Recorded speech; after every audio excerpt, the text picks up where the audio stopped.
Bonjour à tous. Bonjour. Vous êtes là pour regarder Jérémy nous présenter cette machine expresso 100% manuelle. Ouais, c'est la Aram Espresso Maker. C'est une machine qui est 100% manuelle et 100% manufacturée au Brésil. Un corps en bois, de l'inox, c'est une machine nomade qui peut être utilisée également à la maison.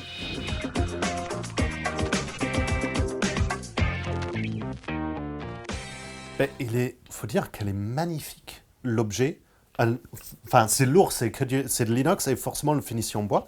Et le bois, c'est super joli aussi. On voit même avec les petites finitions sur les nœuds aussi, c'est du vrai bois quoi. Ouais, c'est ça. On est sur un objet qui mêle presque le luxe, l'élégance et également l'objet de déco aussi, hein, parce que bon. Ouais, avec le support. Avec le support, on est vraiment sur quelque chose de propre. Attends, je vais te le prendre en main. Tiens. Et pendant ce temps-là, je te laisse juste dire le type de bois qui est utilisé. Ah, d'accord. Il je me décharge. Le nom latin, donc il a écrit sur un post-it pour que moi je le coltine. Ocotea odorifera. Mais je ne te corrigerai pas, c'est exactement ça. D'accord. C'est un bois qui est donc un bois brésilien. La machine est faite 100% au Brésil par un concept 100% brésilien également. Et ça, c'est excellent. Voilà, donc ça s'apparente en termes de look à un moulin manuel. On pourrait dire que c'est juste une cafetière à piston traditionnelle, sauf que le piston, il se fait à la main. C'est un peu plus compliqué que ça. D'accord. Enfin, compliqué dans le concept, mais à l'utilisation, c'est très simple. Hop. Par contre, la machine demande un petit temps de chauffe. Alors, forcément, comme tout genre de machine 100% manuelle, il n'y a pas de système de chauffe, il n'y a pas de système de pression. C'est ça. Donc, pour obtenir le meilleur expresso possible, il faut forcément éviter tout ce qui est choc thermique et préchauffer le maximum des choses avant. Donc ça, c'est ce que tu es en train de faire. C'est ce que je suis en train de faire. Alors, on remarque qu'il n'y a rien de bien complexe, hein. Je ferai la même chose tout à l'heure, sauf que je rajouterai le café dans le porte-filtre. Là, en fait, on est sur une machine qui sert de réservoir. Pour chauffer l'eau, il faut forcément une bouilloire, du gaz, un feu de camp, peu importe. Oui. Et tout ce qu'il nous faut, c'est de la mouture. D'accord. Donc, une mouture qui est quand même précise.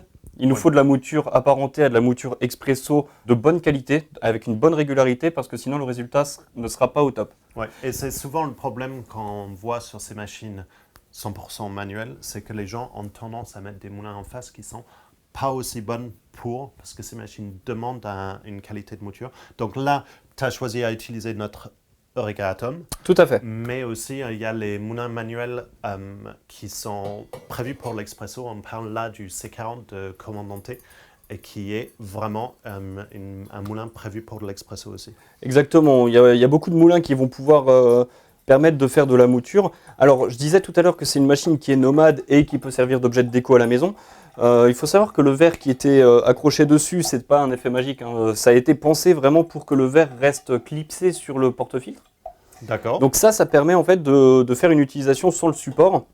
À la maison, du coup. Enfin, en voyage. Voilà. Si vous avez votre Comandante, si vous avez un thermos d'eau, vous pouvez faire votre expresso fraîchement moulu n'importe où. C'est exactement ça. Alors là, on est sur le produit en lui-même. Je peux te laisser, si tu veux, tu peux regarder un petit peu. Tu vois que la poignée, on est sur du bois. En dessous, tu as accès à la douchette. Et c'est une belle douchette. C'est une belle douchette. C'est quoi comme diamètre de porte-filtre? Alors, on est sur un 53 mm. D'accord, donc c'est un diamètre un peu étrange. C'est pour ça que je vois qu'ils ont donné une petite tempère en bois pour aller avec. Alors, 53, oui, c'est ça. Il y a le temper qui est fourni avec. On a ça aussi qui va permettre de distribuer la mouture dans le porte-filtre. Je ne vais pas l'utiliser parce que le moulin distribue proprement, donc là, il n'y a pas de souci.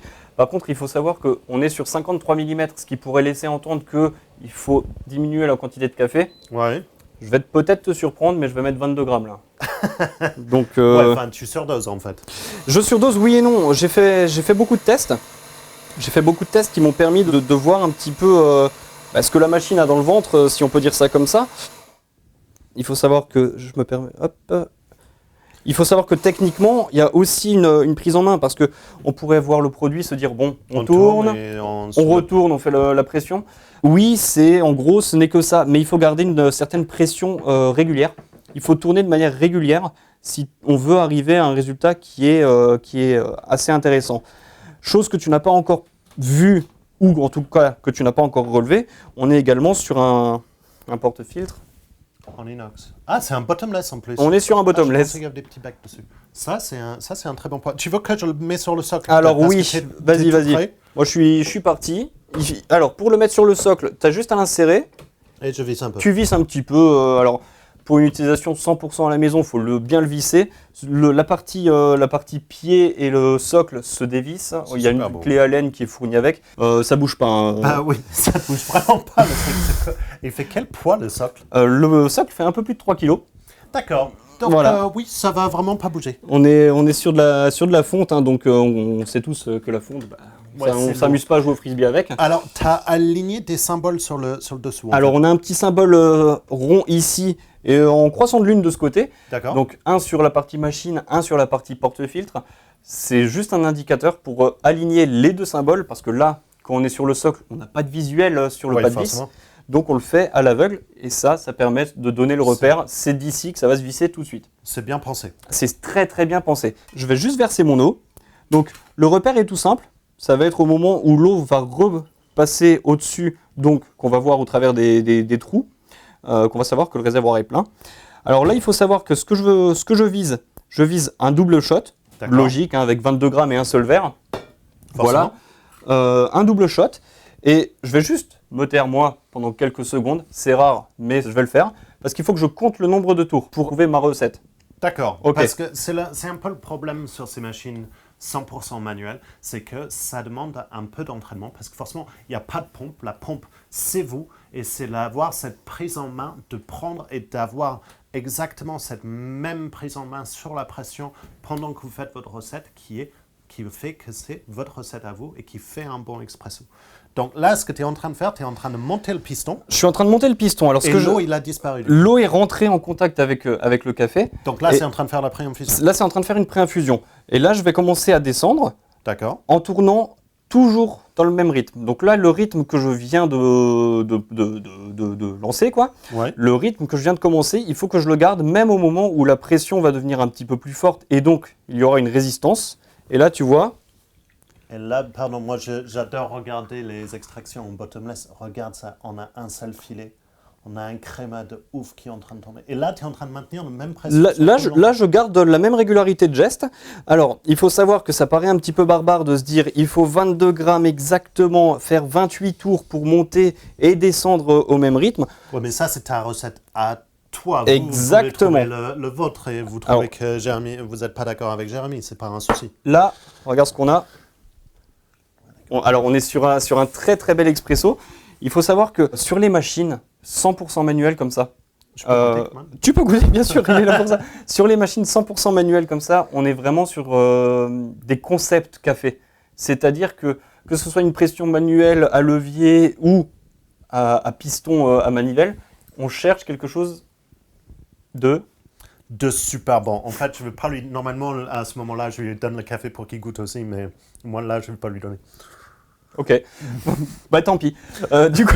Du coup, il faut savoir que cette machine, donc, ce n'est pas si barbare.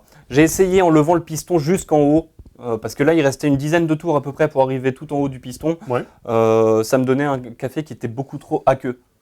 Mais là, donc, théoriquement, tu as du corps. J'ai du corps, j'ai sirupeux, c'est magnifique. Donc, pour finir sur cette arme, parce que j'ai presque fini mon café et on va faire un autre shot pour notre caméraman. C'est vraiment une machine 100% manuelle qui est vraiment incroyable. Ça sort un shot qui est particulier. À vous d'aller rechercher votre recette. Des petites astuces dessus sur le verre qui se clipse en dessous, sur les petites finitions, comme les repères pour ajouter le dose de café en dessous. Il ne faut pas oublier de le joindre avec un moulin qui est vraiment adapté. Ah oui. C'est le défaut de ces genres de machines. Mais là, ça sort un café qui est incroyable. Vous devez l'essayer vous-même. Si la machine vous intéresse, vous pouvez la retrouver chez nous ici. Pour vous abonner à notre chaîne et voir toutes les vidéos dès que ça sort, c'est par ici. Et pour voir d'autres machines expresso en vidéo, c'est par ici. Jusque-là, nous, on va faire des cafés.